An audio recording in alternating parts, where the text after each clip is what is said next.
Hi everyone and welcome back to another video. I hope you're all doing really well. Today's video is going to be just a nice chatty catch up. I feel like I haven't done one of these in a little while and I do have quite a few things to catch you up on. I've got some sewing, some knitting, some plans, some works in progress, a little bit of reading.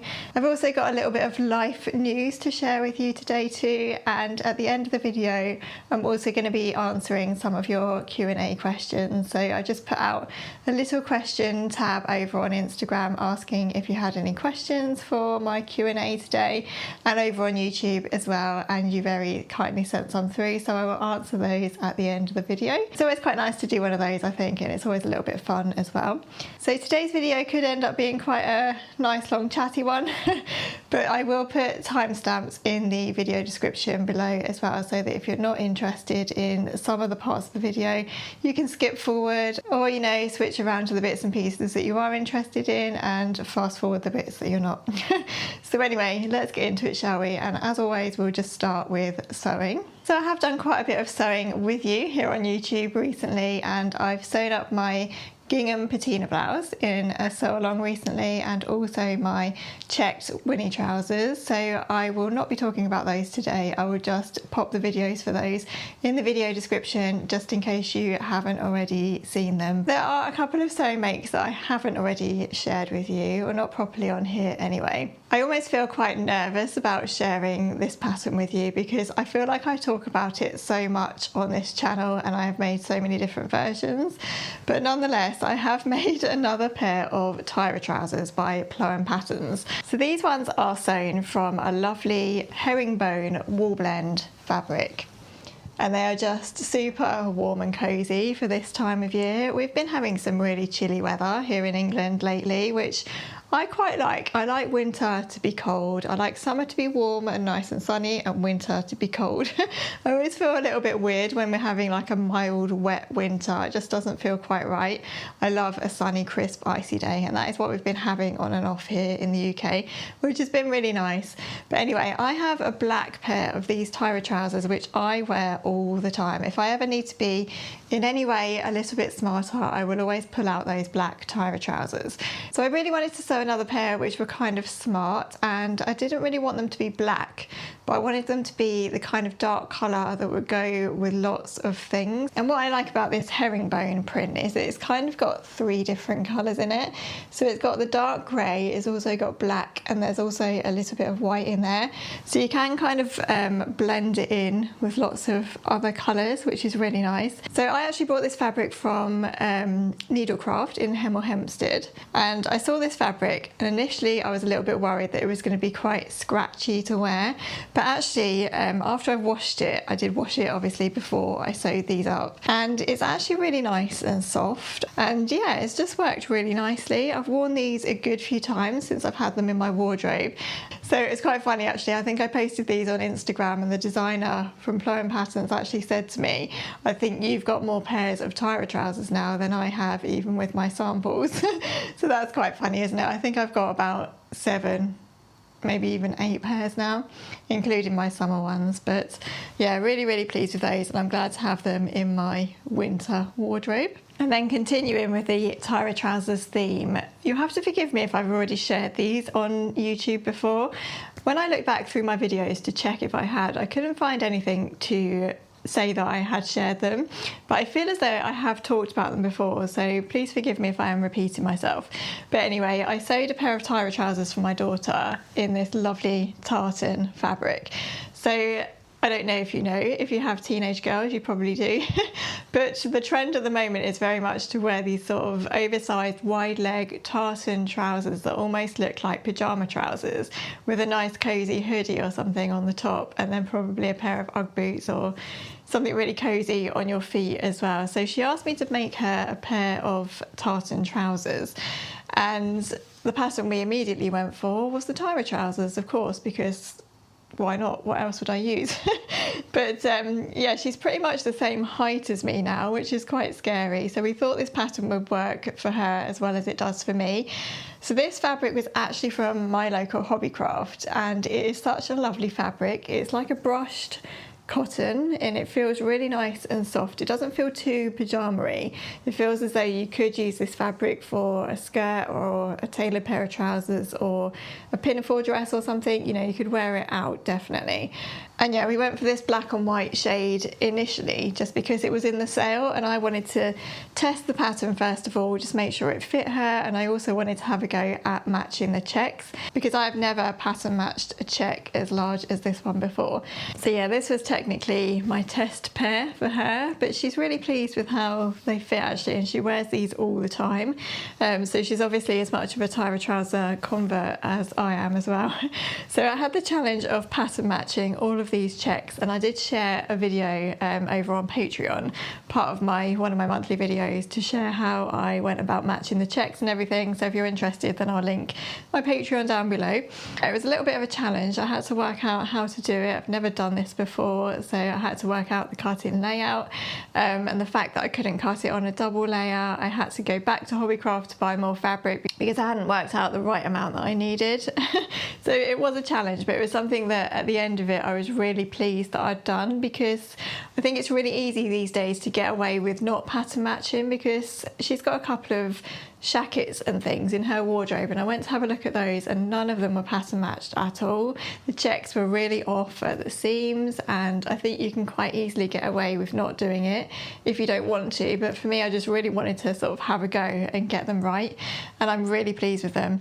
So the only thing that I changed on this making them for her is that she didn't want the rise to be quite as high as the Tyra trousers do come up, so we didn't really realise that until I'd pretty much made them, and then she tried them on and she just wanted them a little bit lower rise. So all I did for this pair was literally cut an inch off the top after I'd sewed all of the trousers up. I don't think it's the most technically perfect way that you should sew trousers, and if you're going to be altering a rise, obviously you should do it on the pattern before you sew up your trousers, but for this emergency case I just literally chopped an inch off of the rise once they were sewn and before I put the elastic in, and actually it's worked really well, so I got away with that quite nicely.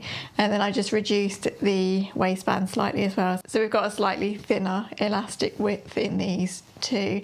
Yeah, I'm so pleased with those, and whenever she wears them I always sort of joke and say to her, oh, just take a minute to look at the pattern matching on those and just appreciate it. It's like you've got to design a pair of trousers. But yeah, good fun make, and yeah, something a little bit different about the same pattern that I use all the time. It gave me a different challenge, so that was good. And then lastly, in sewing makes that you haven't yet seen, I recently sewed up this sleeveless Jara pullover. So this again was something that I did with my Patreon members. So we had been talking about this kind of fabric that looks as though it's been knitted. So on the back it really looks as though it's been knitted with needles rather than some other cable knit style fabrics that I've got that are kind of woven on the back and a little bit more polyestery. This is a blend of cotton and slight polyester, I think. I think the composition is about 80% cotton and 20% polyester.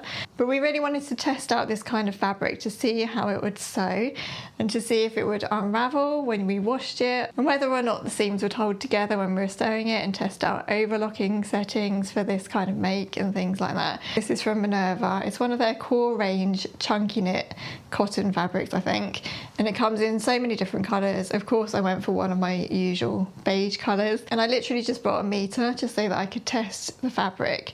So I couldn't quite get a full Jara out of a meter of this, so I decided to experiment with the pattern and just take out the sleeves but also do the cow neck, and that worked so nicely. I love the Jara pattern, as you'll know. It's another one of my tried and tested patterns that I come back to all the time, and it's just so versatile. And the good thing about the Jara pattern is that it does have these drop shoulders, so you can quite easily take the sleeves off and you've still got a little bit of fabric that's kind of covering shoulders, and you don't need to redraft any armholes or anything like that. And it works really nicely just worn over a sleeveless top. I think it's a really lovely layering piece, but actually I think you could wear this really nicely just on its own with bare arms if you were going to Christmas parties, or maybe if it was sort of springtime and not quite that warm yet. This feels as though it's like a cotton knit, like a lightweight cotton knit, so it's not necessarily super cozy for winter time, but I think if you wear it layered over something a little bit warmer, then it works really nicely. So I'm really pleased with how that turned out. And if you want to see all of the sewing settings and all of the things I needed to change to sew this fabric and everything, then again it is over on my Patreon, and I will link that down below. So those are my finished sewing makes, but before I move on from sewing, I just thought I would share with you some in progress sewing that I've got going on, and also a couple of plans as well. So I'm working on a patchwork quilt at the moment, which I'm very much enjoying. I shared in a recent video that I picked up from John Lewis a couple of Tilda charm packs. I absolutely love Tilda fabric. I really love it. It's on par with like Liberty print for me. I just enjoy the prints so much. So I picked up these 2 packs of charm packs, and I had them in my fabric stash ready to do something with for months and months. And then it got to about September when we were coming into autumn, and I always tend to sort of start thinking about these cozy kind of projects when we're coming into autumn. And I thought I'll just get those packs out and have a look at them and see what I feel inspired to sew. So when I do patchwork, I'm generally quite a sort of a basic patchworker, and I will normally just cut squares and then just piece the squares together in rows, because I really like the look of that, and also it's pretty easy. But I had been looking around on Pinterest for inspiration for quilts and things, and I came across these I've got to say this right, these half square triangle quilts, which I thought were really pretty, and also a little bit more of a challenge for me and something to try, something to kind of push me out of my comfort zone a little bit. So I've been experimenting a little bit with putting together some half square triangle blocks, and I decided to go for one of those patterns for this quilt this time. So I had to pick like a filler fabric to go with all of the lovely prints I picked up. And I went for this. I think this is a Rose and Hubble cotton print. This is from Hobbycraft as well, actually. It's 100% quilting cotton, and it's cream or off-white, but it's got this really subtle flower print all over it. So it's just lovely and delicate, and you can barely really tell that the print is there unless you're looking in the light. So I played around with putting some quilt blocks together, and I really love how these have turned out. So there are various different styles of half square triangle quilts that you can put together. You can do them all in rows, so they look quite geometric and I don't know what the word is, quite geometric I suppose, and quite organised. Or you can make them really scrappy, or you can make these pinwheel blocks like this one that I've tried here, and you can do that throughout the quilt so that you've got loads of different pinwheel designs. Or you can do sort of more mix and match half square triangles like this one here. So I think what I'm going to do is actually do a combination of both of these throughout my quilt, because I don't really like quilts to be very structured. I like them to look higgledy-piggledy and mismatched, and as though there's fabric going everywhere and you don't really know what you're getting when you're looking at it. So I think playing around with both of these kind of blocks is probably a really good way to go for me. So far what I've done is I had 60 squares of the Tilda Charm Pack squares, and I needed to also cut 60 squares from this cream fabric as well. And then I basically needed to slice them in half and then piece them together into squares that look like this. So I do know that there are various different ways to do this, and I'm probably not doing it in the quickest way, but for me, I just like to do things in my own way, and part of the process of this for me is the fact that it's slow and it's mindful, and I know that you can do things where you chain piece things and you can sew things together and then cut them into pinwheel shapes. I've looked up all of that kind of thing on YouTube, but I just really wanted to do this in my own way. Make it slow, make it nice and mindful. And one Sunday afternoon I just sat at my sewing machine and just sewed these triangles together to make squares, and it was so nice, so mindful, and to be honest it was just what I needed. So I really enjoyed that. So here is my pile of squares that I have cut. I think there must be about 120 here now. I'm never going to be able to show you all the different prints here, but we've got quite a lot of different florals and then some sort of filler fabrics as well. Let me go into the middle a little bit more. We've got this lovely pink and then the green floral and then some yellow. I just love all the different tones of these. So I've got pinks and mustards and then also blues and pinks as well, and some green. I just love them. I wish I had more time to work on this at the moment, but at the moment I just don't. And it's kind of staring at me from the cupboard over there, and I just want to get some time to just sit and sew these. Patchwork and quilting for me is just really mindful sewing. I just love it. I just love sitting there and sewing all the squares together. It's just one of those things that I don't really make enough time to do. So my next job is to actually trim all of these squares to make them even, because although you probably wouldn't know it just from looking at them, they aren't quite even squares. They're not quite sort of perfect on each edge, and obviously I need to trim off these little edges.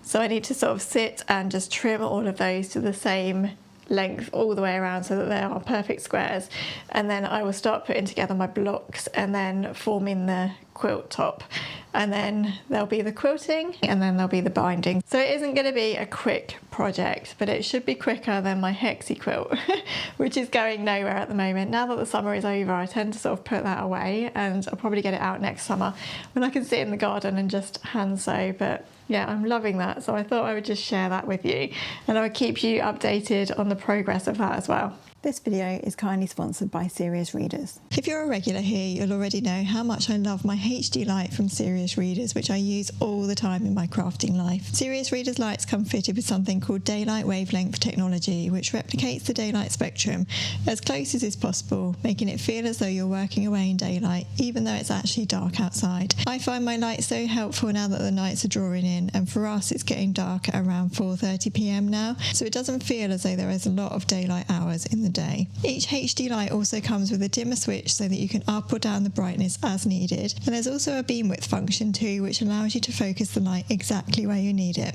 The lights also have a flexible neck and a swivel head to help you get just the right focus and aim on whatever you're working on. I use my light mostly in our living room so that I can be knitting or sewing away while we watch TV or relax in the evening, and I'm not having to disturb the rest of the family with the big light on. I also pop this light on in the morning time too when I come down in the morning to do my reading and it's still dark outside. My light has a lightweight base, so it's portable, and I find it a great help to move it into the dining room if I'm ever sewing in the evening.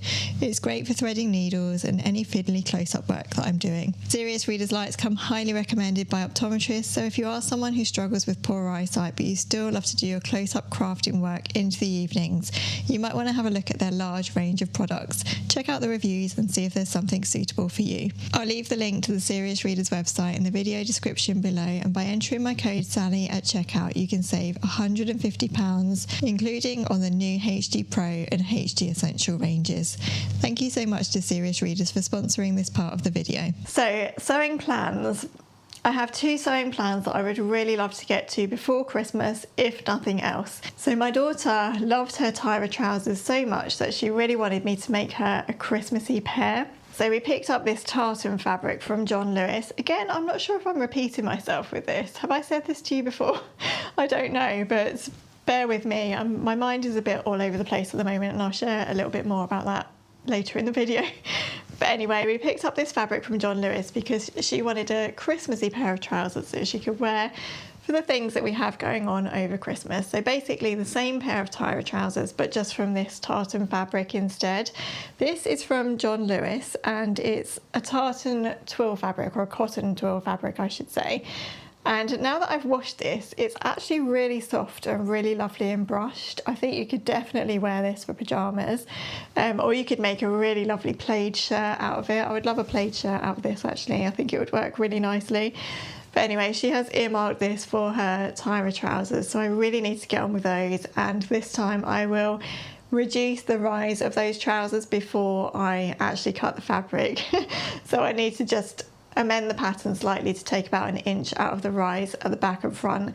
And then the Tyra trousers also have pockets sort of into the waistband of the trousers, so I just need to take out about 1 inch from those as well. But yeah, really lovely fabric. I got 2 meters, or maybe 2.5, because of the pattern matching that I'll need to do with these.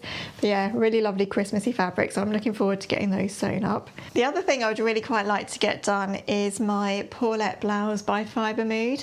So this was one of my autumn plans, and I would love to have this sewn so that I could possibly wear it over Christmas time. So the Paulette blouse I will pop in here just so that you can see what it looks like. And I picked up this lovely broderie anglaise cotton fabric from Fabric Godmother, and it's just so lovely, isn't it? I think this is so beautiful. So I don't know if I've got enough fabric to do what I want to do with this, because I wasn't aware when I ordered this that it had this beautiful scalloped edge on it.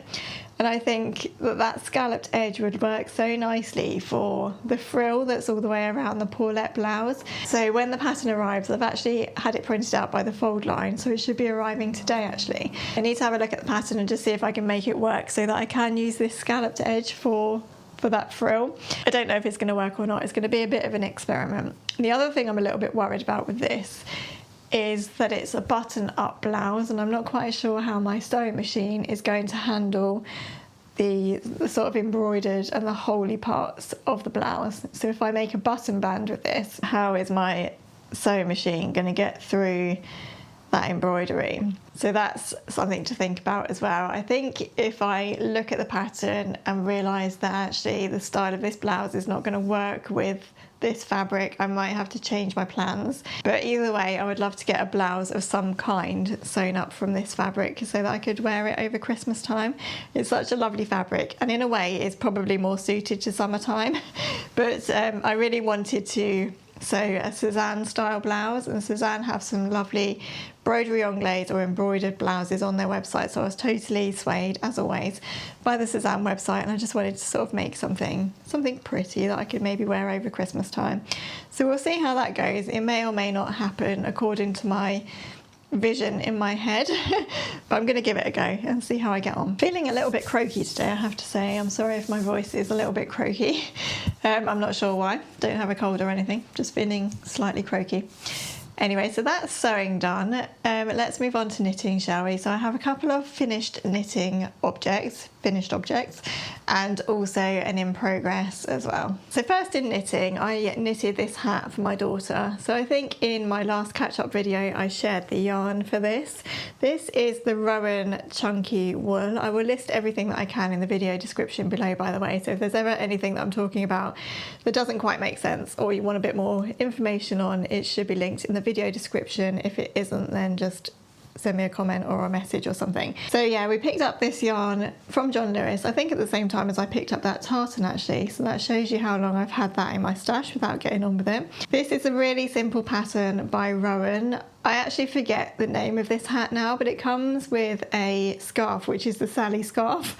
So I always remember the name of the scarf and then I forget the name of the hat, but it's a really quick and easy project this is. I knit it in about 2 hours because the yarn is so chunky and it's just a garter stitch texture. And yeah, it comes together super quickly. So that was a really nice, quick and easy knit. It is knit flat, this one, which I don't really like actually. I would prefer it to be knit in the round because then you don't have the pressure of matching up like the garter stitch lines at the back where you need to seam it. I did have a look and see if I could just convert it to knit in the round, but I wasn't quite sure how you knit garter stitch in the round, because obviously when you're knitting stocking stitch in the round you just knit and knit and knit and it produces a stocking stitch. But when it comes to garter stitch I wasn't quite sure how to do it, so in the end I just decided to stick with what I knew and just knit it flat and then have the pressure of seaming up. I haven't done too bad a job there, but it's not perfect. And I think you can always see the seam more so in garter stitch than you can in stocking stitch, can't you? So that's just a slight annoyance about this pattern. I'm not quite sure why it is knit flat because the scarf is knit in the round, so I don't know why they've not just done both in the round, but anyway. I really like the colours she's chosen for this as well. So she went for a beige in the hat and then a pink on the top, which I love it when you get sort of other requests from your family, because I would not have gone for this pink pom-pom. I definitely would have gone for a beige because I'm always drawn to the neutrals, but I think it works really nicely actually with a pink pom-pom, and it's something a little bit different, isn't it? So that was my first finished knitting project, and then I finally have a finished yellow cardigan to show you. I feel like this has been ongoing for so long. I don't think it's actually been as long as I'm thinking it has been. I'm gonna have to look back on Instagram actually and see when I started this, because I know I posted a picture of just the cast on edge, so I'm gonna have to go back and see when that was. It definitely took me quite a few months to actually get this done, but now it's finished. I am so pleased with this. I love it so much. So this is the first cardigan by Hive Knits. It's a stocking stitch style raglan sleeve cardigan, and it has this half fisherman's knit stitch all the way along the sleeves. So it's actually knit top down, so you knit the raglan first and you do all of the raglan increases. So you're knitting part stocking stitch and part half fisherman's rib across the shoulders, and you're doing all of the increases at the same time. And I just thoroughly enjoyed all of that knitting process. I loved learning this half fisherman's rib stitch, which isn't half as difficult as I originally thought it might be. And yeah, it was just a really nice sort of contrast. I mentioned, I think, in one of my recent videos how much I'm loving knitting raglan cardigans, because I really enjoy the slight challenge of the different stitch on the sleeve if you're doing that kind of design, and then also doing the increases along the raglan as well. So you've got it all split up with stitch markers, so you're kind of doing this raglan stocking stitchy bit down here, and then you've got the fronts which you're increasing, and then you've got the sleeve which is obviously all knit flat while you're doing the raglan, and then you're doing it on the other side as well. So I was kind of sad when I actually got to the sleeves and I had to split and just do the stocking stitch. But this pattern really did teach me so much, because I had never done any kind of fisherman's rib before. I'd not knit a raglan cardigan top down actually. I have done rounded yoke cardigans before, which is slightly different. Much preferred knitting the raglan, as I say, and it also taught me the double knit button band technique. So let me tell you, that was an experience. So with the double knit button band, it actually takes forever, but it's well worth it in the end. I love the finish that it gives. So I had to block this cardigan once it was knit, and then when it's all blocked and dry and everything, I had to pick up all of the stitches on a really long circular needle right the way from one end all the way around to the other end, and you then sort of knit the double knit button band on a double pointed needle separately, and then you're sort of knitting into the stitches that you've picked up and then knitting together with the stitch on your really long circular needle. So it eventually kind of knits up and all the way around the button band, and you're also doing the buttonholes as you go. So with these buttonholes, it was a different kind of technique. I'd never done anything like that before. You cut your yarn when you're doing this version. I think there are other ways that you can do this actually where you don't need to cut the yarn, but I was following the pattern this time. So you cut your yarn, you knit up to a certain point, and then you hold those stitches at that side on a needle, and then you knit up the other side, and then you knit across so that you end up with a nice finished button band. I have to say, even though the buttonholes were a little bit fiddly to do at first, again, it just gives a really nice finish because you've got the stocking stitch texture or the double knit texture on both sides, so it's sort of really nicely finished even inside the buttonhole. And yeah, I'm just thrilled with this.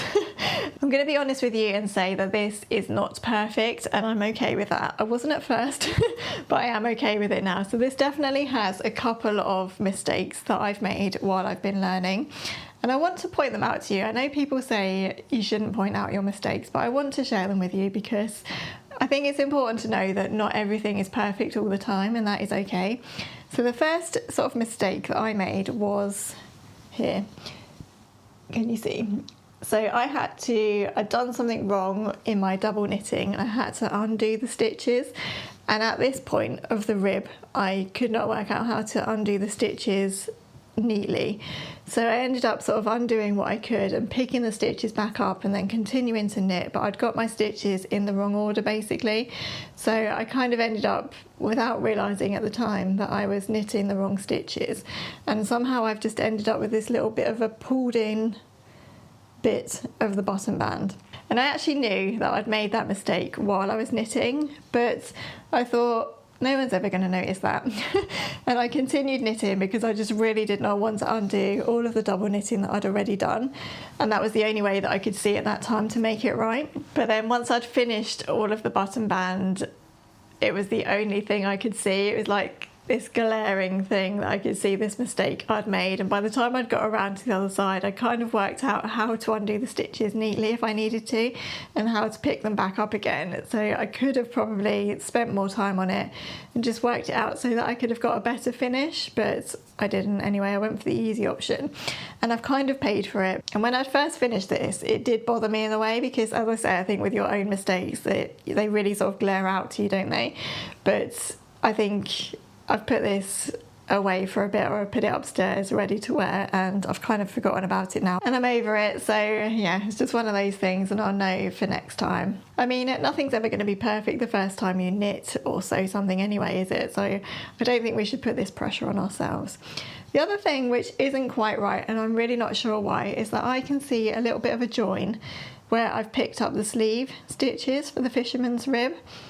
And I don't know why that is either. It might just be something in the tension, because I know that knitting flat and knitting in the round does produce a bit of a different tension sometimes. So it could be that my knitting in the round is slightly tighter or looser than it is when I'm knitting flat.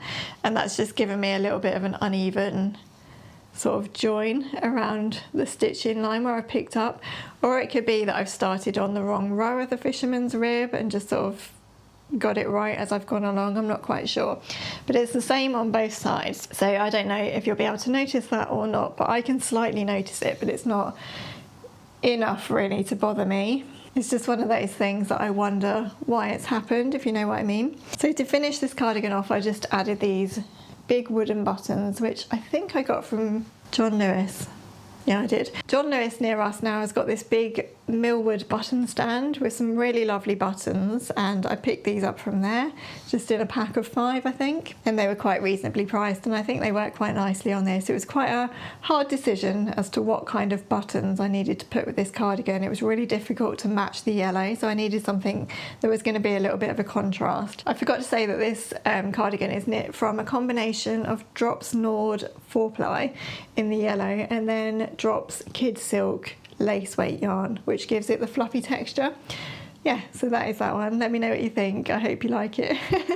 I really love it now that it's done, and I need to wear this. I haven't actually worn it yet. I've got that thing of like it being very precious and I don't really want to wear it out yet, but I really need to make sure I get some wear out of this. So in terms of knitting in progress, I have another cardigan on the go, which is really coming together quickly actually. Where's the end of it? This is the Mia cardigan by Coco and More Knits. I think I've shared this with you already. I am making really good progress on this, as I say. So this is another raglan cardigan. So it's got the raglan sort of V-neck, and then the sleeves are actually knit with this broken rib design. So this is kind of pulling together at the moment while I'm knitting it, but I think once it's blocked out it's going to open up a bit more. And can you see it's got this sort of really nice broken rib texture, and you should end up with some nice big balloon sleeves, similar to the fisherman's rib on the yellow cardigan, but just in the broken rib instead. I'm really enjoying knitting this, and it's amazing how quickly this came together actually, because I started knitting this when I was putting off picking up the sleeve stitches, I think, on the last sleeve of the yellow cardigan. So I started a new project and then just got really into this, and then didn't go back to the sleeve on that one for quite some time, and it just came together really quickly. I always feel like knitting top down comes together so much more quickly than knitting flat and then sewing up. It can't really be the case that it is quicker, but it just feels quicker. And I suppose that's just because you're knitting the whole cardigan all at once in a way, aren't you? So I'm actually at the point now where I need to decrease here and then just do the ribbing on this sleeve. And then I need to pick up the other sleeve and then just do that sleeve. And then we have another double knit button band on this cardigan as well. So I'm going to have to go back to that same technique. But I have to say, now that I've learned how to do it, it is a really lovely finish, and I can see why people love it. It does just look so much more professional, doesn't it? And as if you've bought a shop bought piece of knitwear, which I know you're not always trying to replicate, but yeah, it just feels a little bit more professional, I think. Does anyone get to the point on their knitting? I really like it when I've just got knitting that I can sit and do and not think about. So when I get to a point like with these sleeves where I need to decrease and then do the rib, I kind of feel like, oh, I've got to think about it again now. I've got to think about what I'm going to do next rather than just sit and knit. So I need to get on with that, and then that sleeve will be done. And then I just need to pick up and do this sleeve. And that is all the knitting I've got on the go at the moment, because I haven't started a sweater or anything yet. I'm just going to focus on getting this done, I think, and then have a think about what to knit next. So this is actually knit in the same yarn as my yellow cardigan. It's a combination of Drops Nord again in this sage green, and then the Kid Silk yarn to give it the fluffy texture. And yeah, that's a really lovely combination. I really like that combination, and I do find Drops yarn quite reasonably priced as well for what it is. It's really good quality and really lovely to knit with. So that is that one. I feel like this video is getting quite long actually, so I'm going to really try not to waffle too much for the rest of the video, but I'm going to quickly share some reading that I've been doing recently. So firstly, I think last time I caught up with you like this, I was reading All the Colours of the Dark by Chris Whitaker. I don't have this book to share with you because I've given it back to my mum, but I'll pop in the image of the book here. Yeah, I absolutely loved this book. I loved it so much. It's probably one of my favourite books of all time actually. I think it's so nicely written, and the story is really emotional as well. I loved it. It's really kind of, it's a different kind of style of writing. His sentences are really short, and also the chapters are really short, and I always find a book much easier to read if the chapters are short. I don't know why. I think it's because I always like to finish my reading at the end of a chapter, and sometimes it feels like a little bit of a struggle to sort of just sit or be in bed and read a chapter. But if you've got shorter chapters, then you know that you've just got a page or so to go, and then you can stop, or you can carry on and you've only got a page or so to go. I don't know. Let me know if you're the same. But anyway, yeah, this is such a lovely, lovely book. The characters are so well formed as well. You really sympathise with all the characters. They're just such good characters. Lovely story. It's really hard to review a book like this without sort of giving too much away, because I don't want to spoil it for you if you're going to read it and you haven't yet. But what I will say is that I was really put off by the cover of this book, and I didn't pick it up for ages just because I wasn't quite sure about what the cover looked like, which is really bad, and I know you should never judge a book by its cover, should you? But once I started reading it, it was one of those books that just kind of got me from the first couple of pages or the first chapter or so. You really get quite immersed in it, and it's a really lovely story. It makes you think about things as well, and that's always a good thing in a book, isn't it? So my current read is actually this one, The Four Winds by Kristin Hannah, and I'm so near to finishing this book. I've got about 20 pages to go before I finish it. So yeah, I'm just at that point where I'm just kind of struggling to get time to just sit and read that last final couple of chapters. But this has been such a good book, and actually for me, I've read this really quickly. When I started reading this, I was just reading and sitting and reading on the sofa, which I don't very often do because I'm normally knitting.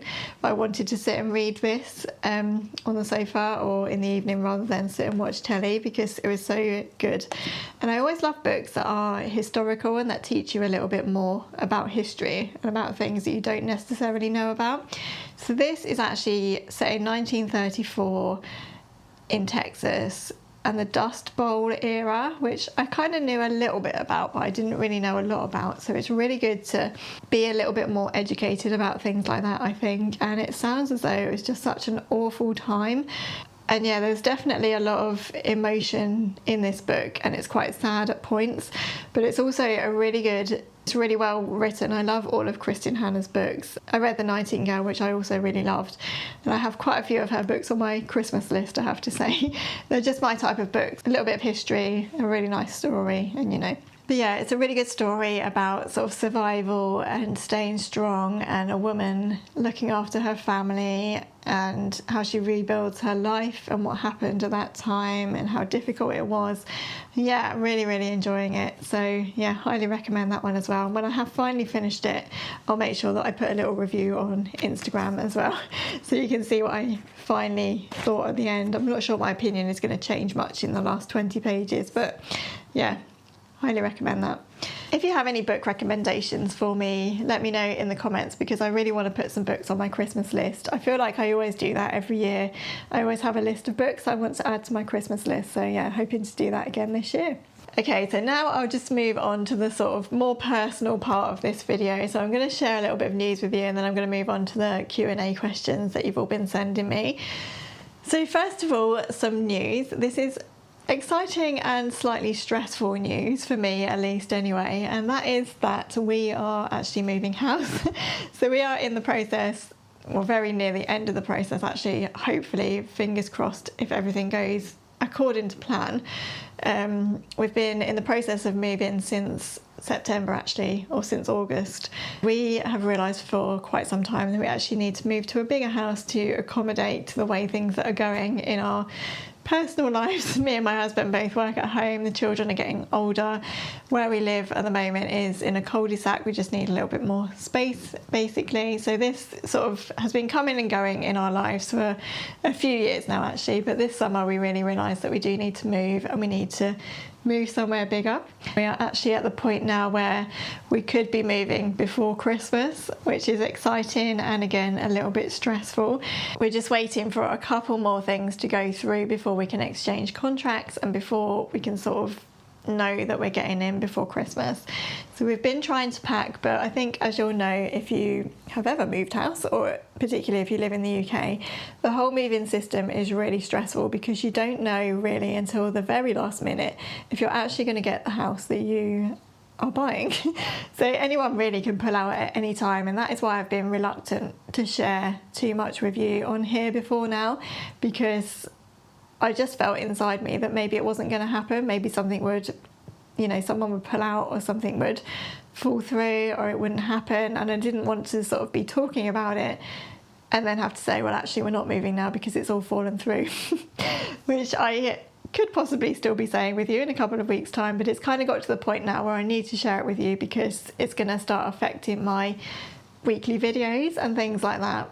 The most exciting thing about this whole situation is that I'm going to finally have a sewing room, which I'm so excited about. So I'm going to have a room to myself where I can put all of my sewing stuff, all of my crafting stuff, and hopefully set it out really nicely. I've been pinning things on Pinterest. I've been having a little think about how I can lay out the room. It's not a humongous room, it's quite a nice little bright room, but it should be a really nice space for me to be able to sew and be able to film more easily and just not have to put things away all the time when people need the table or if we're having dinner.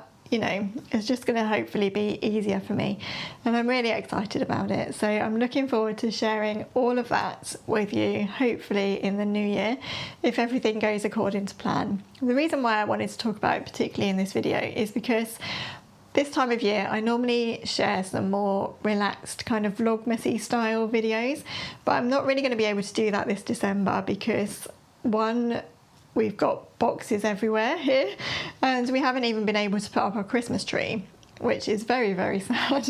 We are at the 2nd of December, so it's still quite early in December at the moment, but we are a family that normally puts up our decorations like on the 1st of December. So my daughter's quite upset about this fact, and so am I actually deep down, because I feel like Christmas is probably going to be a little bit different this year maybe, especially if we are going to be moving before Christmas. We're going to be quite unsettled, and I just feel like I don't have the Christmassy atmosphere to be able to film Vlogmas, and also I don't know when we're actually going to be moving, so I don't want to commit to anything that's a little bit more relaxed and Vlogmassy if we're going to end up moving and I'm not really going to be able to film. So my videos into December are going to be slightly different in terms of that there's going to be more sort of sit down talky kind of videos than maybe going out and about and doing Christmassy things kind of videos. So I wanted to just share that with you, and I will keep you updated. I won't say any more about it yet actually, because I just feel in such a muddle with it. I still feel as though at any minute it could fall through and it's just kind of stressful. Well, not even stressful. I think it's just always at the back of your mind. And at the moment, I'm just trying to think about getting enough videos done that I can kind of get through December and get some things pre-filmed and planned and that kind of thing, because I don't want to sort of leave the channel too long without any videos. But I'll keep you updated, and hopefully in the new year or at some point I will have a nice new sewing room to share with you, which is really, really exciting. So that is that. And I also just wanted to say as well, please do bear with me if I do go a little bit quiet throughout December with all of this going on.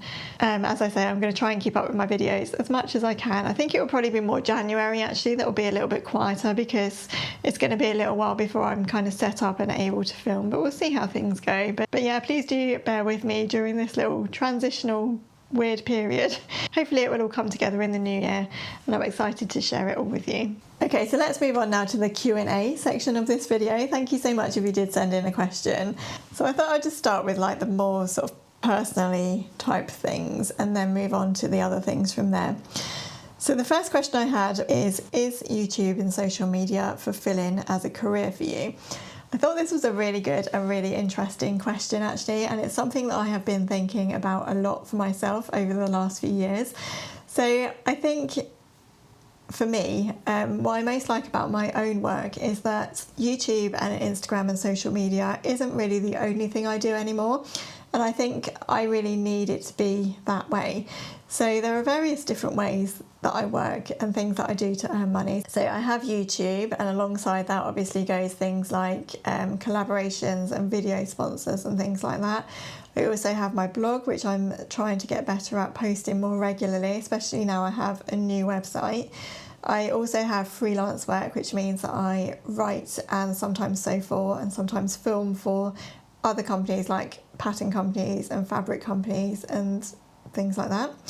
And then I now also have my sewing workshops as well. So it's not only YouTube and Instagram and social media that I do. And I think for me, I really need it to be that way, because I think working in social media is very, very hard. And I found it more difficult than ever this year, I think, to keep up with social media trends. And you really are at the mercy most of the time of the algorithm and the way that things change. And I'm still really loving the work that I'm doing and I'm enjoying it. And yes, it is fulfilling because it's so creative.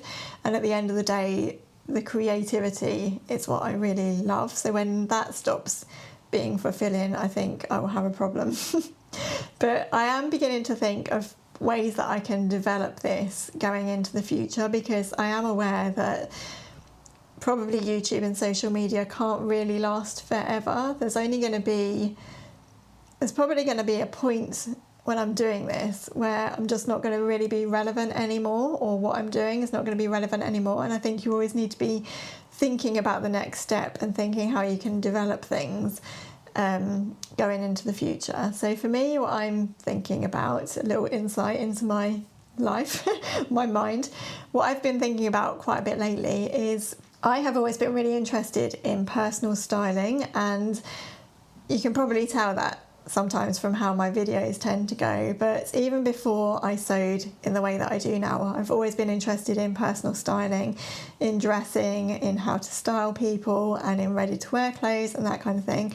So I'm thinking that at some point I would really love to do a personal stylist course or something, which I could possibly take into YouTube, but it's also something that I could maybe do on a freelance basis and work with perhaps people individually once I'm qualified or whatever, thinking way into the future, future possibilities, I mean.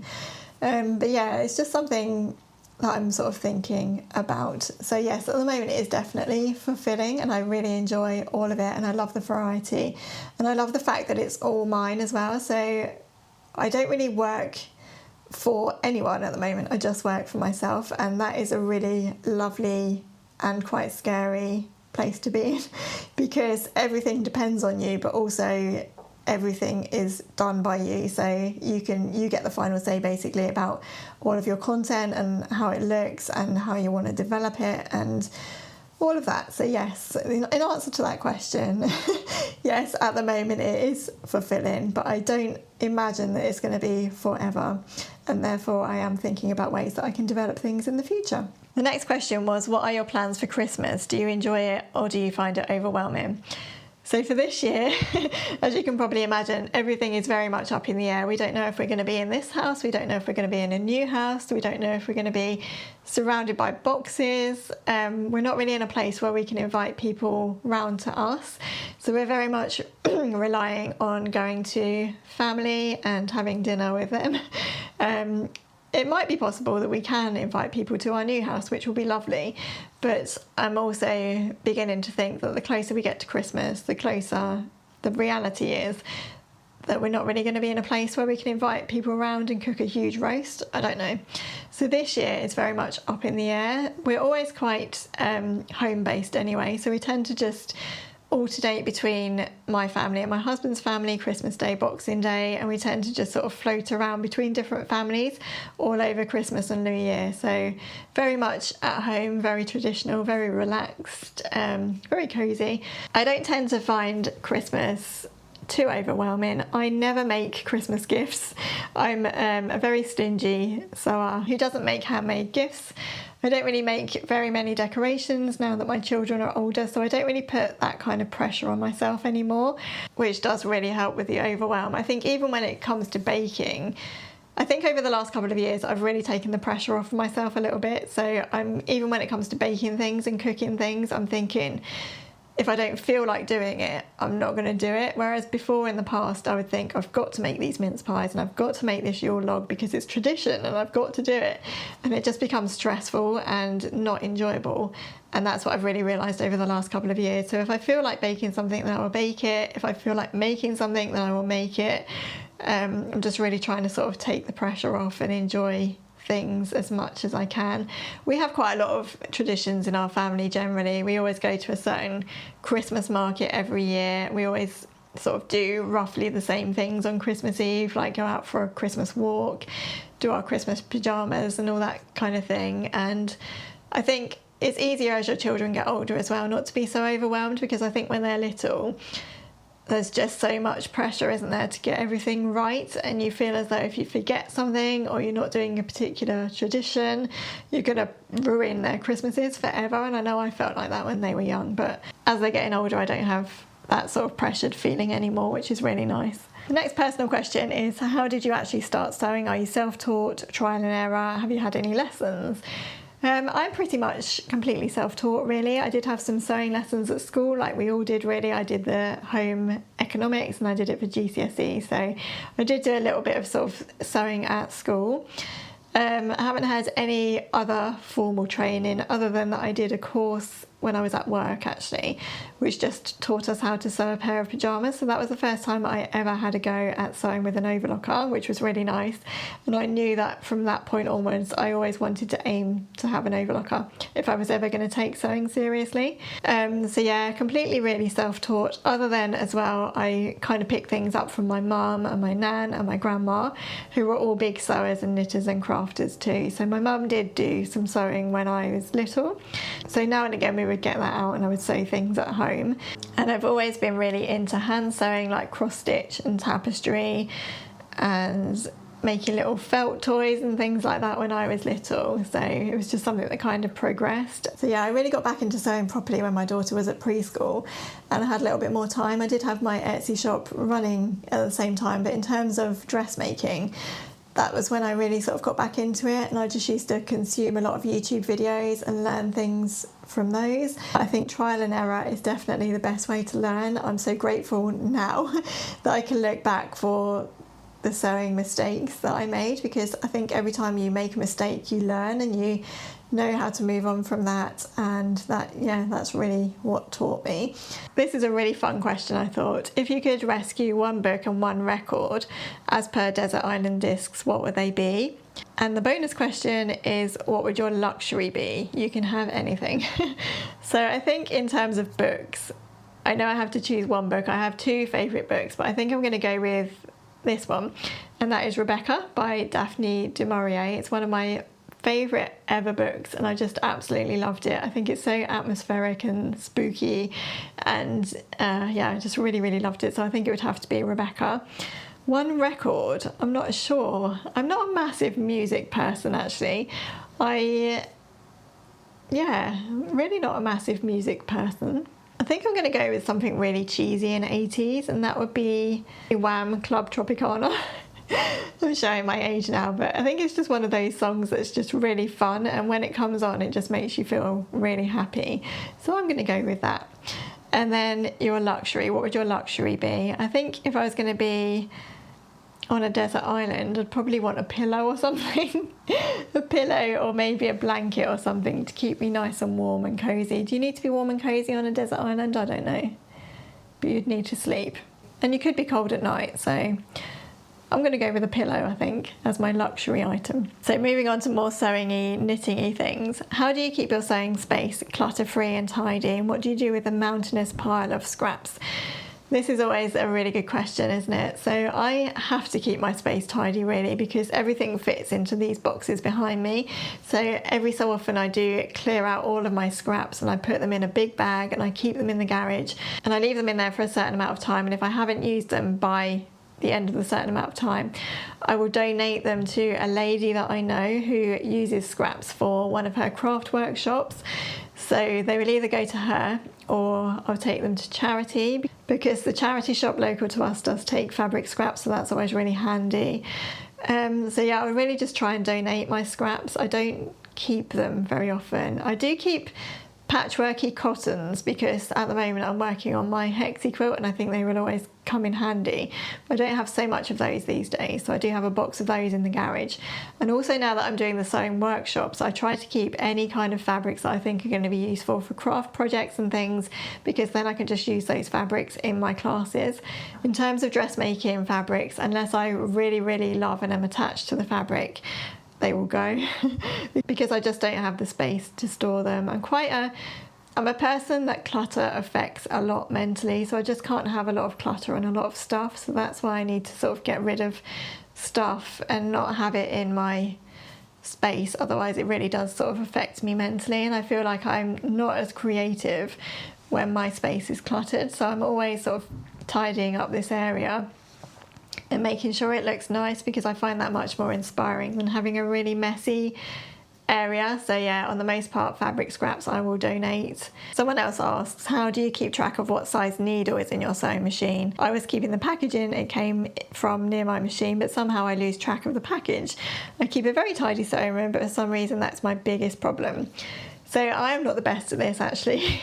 Something I probably need to be better at, but the only way that I do it at the moment is just to keep the needle packet, and then whenever I swap my needle I'll just put that needle back in the packet so that I know what size it is. I try to keep between a 70 and an 80 normal, like universal needle in my machine at all times, so if I've switched to a jersey needle or something more heavyweight, I will try to remember to take that needle out and put it into the packet that it came from, so that I know that what's on my machine is something that is universal and that I can use for a more lightweight fabric. I hope that helps, but as I say, I'm not really very good at that myself either. Someone else asks, how do I know if my machine needle is blunt? It might seem obvious to some, but not for me. I don't think it actually is very obvious until you come into some kind of problem. I think the way that I tend to know is that you can kind of hear it piercing the fabric when it's going through, so you'll get this sort of almost like a pop-in sound as it's going through the fabric, and I think then I know that I need to change my needle. But I have to say, I'm not very good at changing my needle. I will leave my needle in there until it breaks or until it really is too blunt to sew. I just don't like throwing things away. I want to get the most use out of that needle that I can, so I will leave needles in my machine until they really do cause me a problem. But yeah, that's the way that I tend to tell. You can just kind of hear a little pop in or a piercing sound as it's going through the fabric. So someone else asked, if you won the lottery, what would be some of your first purchases? Anything sewing related? For me, it would be a cover stitch machine. I'm not sure about this question, but if I ever think about ever coming into any money, the first place my mind goes is to travel, because I think if I had endless money I would just probably want to travel the world and go on loads of holidays, because I think that is something that's really important to me, and it's something that we've kind of prioritised as a family as well, just saving for and putting a lot of our money into having nice holidays and travelling with kids and stuff. So we've been to quite westernised places, I suppose, with my children while they were quite little, but I think now that the kids are older, if I ever came into any money, I would love to visit some more sort of Eastern places and maybe more, not difficult places, but, you know, different places to the West, like Japan or India or maybe even Vietnam. Love to maybe go to Australia at some point. So not really anything sewing related, but maybe I would go fabric shopping in those countries and see what fabrics I could pick up. I don't really have any sewing tools on my wish list. I don't think I've ever particularly wanted a cover stitch machine. I don't really feel as though I do enough that would warrant that at the moment. But I think, yeah, for me, in terms of selfish things, it would be travel and it would be a lovely big house with a huge sewing room, I think.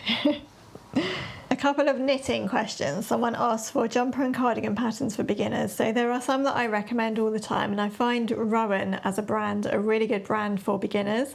So a couple of really easy sewing patterns that I always recommend for beginners are, well, first of all, go to the Rowan Brushed Fleece knitting book, and I'll pop it in here and I'll try and link it below if it's still available.